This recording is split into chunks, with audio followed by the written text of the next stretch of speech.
నమస్తే నా bachelor brothers.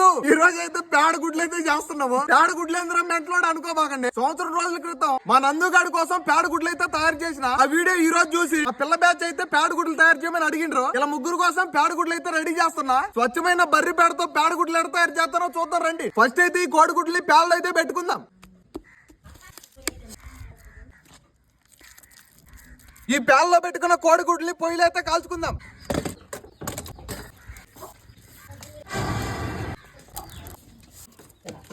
పొయ్యిలో కాల్చుకున్న పేడ గుడ్లు అయితే తీసుకుని శుద్ధంగా ఒలుచుకుందాం.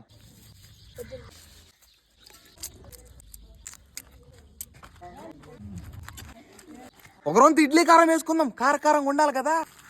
ఒక రొంత నిమ్మకాయ రసం కూడా వేసుకుందాం, పుల్లగా ఉండాలి కదా.